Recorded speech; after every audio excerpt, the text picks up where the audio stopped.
بحس هيدي المدرسة كتير منيحة، بس أنا استغربت إنه ليش ما تعمل كريدور، بس قلت الحمد لله يعني لازم ندرس أهم شيء.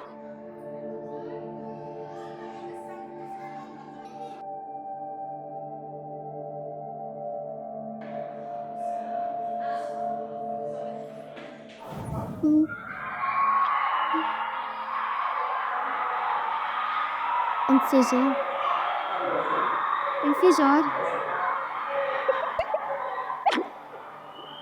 لأنه خلص صرنا متعودين على هيدا الشي.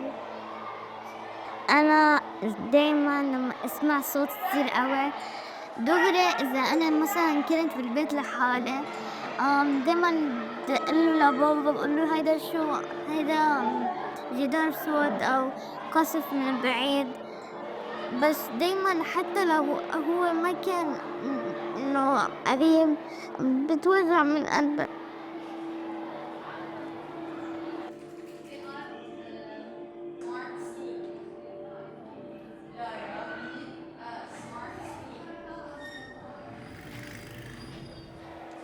لسه سلمان.